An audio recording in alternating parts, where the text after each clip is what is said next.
La sacerdotisa de la sangre, Magdalena Solís. Este es el caso de la asesina serial mexicana Magdalena Solís. Magdalena nació en Tamaulipas entre 1933 y 1945. Nació en una familia con pocos recursos. Además, su familia no era perfecta. Su propio hermano, Eleazar, la obligó a prostituirse desde una temprana edad. Años después, se mudó con él a Monterrey, Nuevo León, donde los dos se mantenían del trabajo sexual de Magdalena. Por otro lado, un par de hermanos, Santos y Cayetano Hernández, eran dos delincuentes que se dedicaban a robar, pero se trataban de robos prácticamente insignificantes. Es por ello que intentaron idear un plan para mejorar su situación económica de una vez. Los hermanos Hernández habían ideado una estafa en un pueblo llamado Hierbabuena, en Colima. Allí montaron una secta religiosa aprovechándose del analfabetismo de esa pequeña población. Estos hermanos eran grandes ignorantes de la mitología inca y prehispánica de Perú, pero aún así lograron convencer a muchos de los habitantes de Hierbabuena, quienes, presos de la ignorancia y la miseria, creyeron en sus falsas predicaciones. Les dijeron que los dioses incas, a cambio de adoración y tributos, les otorgarían tesoros escondidos en las cuevas de las montañas al poblado, y que pronto vendrían a reclamar la potestad sobre su antiguo reino, y castigarían a los incrédulos. Los Hernández fundaron una secta relativamente poderosa.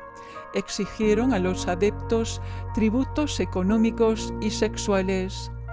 Los Hernández se convirtieron en estafadores y esclavistas sexuales que organizaban orgías durante las cuales usaban narcóticos. Tras un tiempo, algunos creyentes de su secta comenzaron a dudar de la palabra de los hermanos al ver que sus promesas no se cumplían. Fue entonces cuando los hermanos Hernández decidieron ir a Monterrey en busca de prostitutas que les ayudaran con la estafa. Fue en 1963 que los hermanos conocieron a Magdalena y Eleazar Solís y les prometieron solucionar sus problemas económicos. Estos dos aceptaron unirse a los hermanos Hernández en su estafa. Magdalena aseguró a los aldeanos de Hierbabuena ser la reencarnación de Coatlicue, una diosa adorada por los aztecas, sedienta de sacrificios humanos.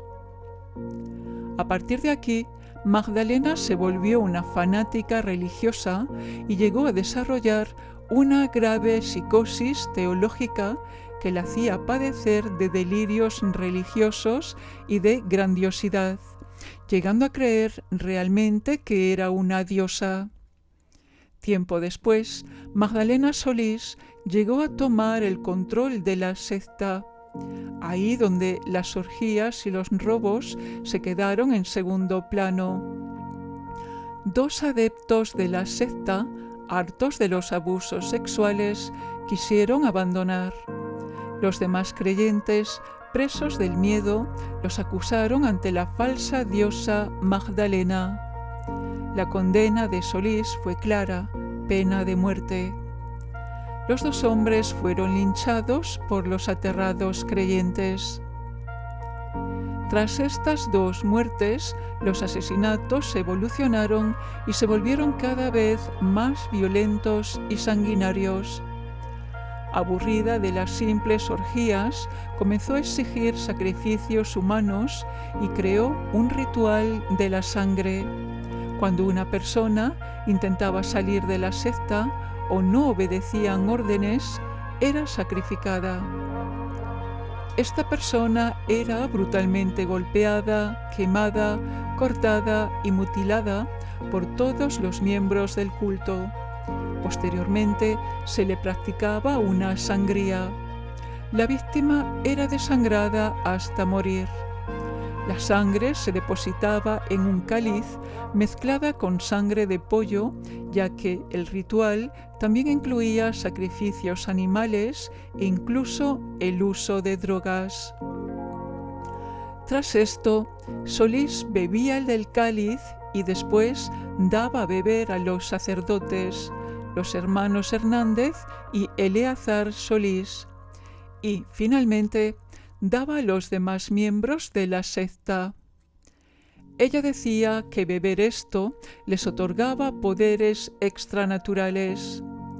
Para terminar el ritual, le sacaba el corazón al sacrificado. Estos sacrificios duraron 6 semanas continuas del año de 1963 y durante este periodo 4 personas murieron de esta terrible forma. En los últimos sacrificios se llegó a extraer el corazón de las víctimas mientras aún estaban vivas. Una noche del mes de mayo de 1963, un chico de 14 años que vivía en el pueblo llamado Sebastián Guerrero caminaba por las cercanías de las cuevas en donde la secta de Magdalena Solís realizaba sus ritos. Atraído por las luces y los ruidos que salían de una de las cuevas, entró por curiosidad, sin imaginarse lo que encontraría en dicha cueva. Pudo observar con sus propios ojos un terrible espectáculo y en silencio observó la atroz masacre que sufrió una pobre y desconocida víctima. Atemorizado, corrió más de 25 kilómetros desde Yerbabuena hasta la localidad de Villagrán, que se trataba del lugar donde se encontraba la estación de policía más cercana. Exhausto y todavía en estado de shock, intentó dar como pudo una descripción de lo que vio y dijo: un grupo de asesinos que, presas del éxtasis, se aglutinaban para beber sangre humana, tal como vampiros. Los oficiales se rieron de las declaraciones balbuceantes de Guerrero y las consideraron como los delirios de un muchacho perturbado o drogado. A la mañana siguiente, un oficial lo escoltó a su casa y de paso le pidió que le mostrara dónde había visto a esos vampiros.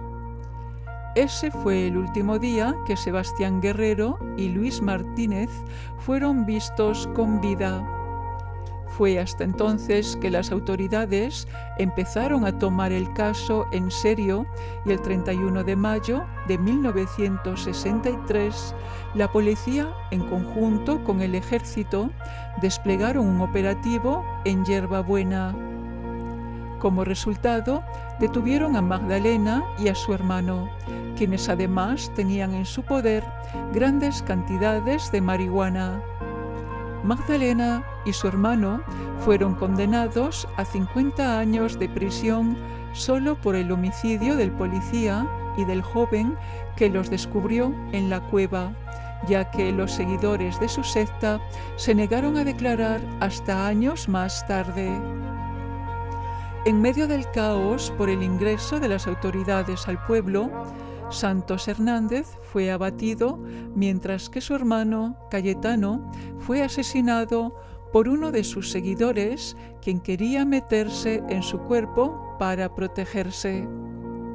En pesquisas posteriores se encontraron primeramente los cadáveres descuartizados de Sebastián Guerrero y Luis Martínez, cerca de la finca donde fueron detenidos los hermanos Solís, y a este último se le había extirpado el corazón al estilo de los sacrificios aztecas. Y después fueron hallados los cuerpos, también descuartizados, de las otras 6 personas en las inmediaciones de las cuevas.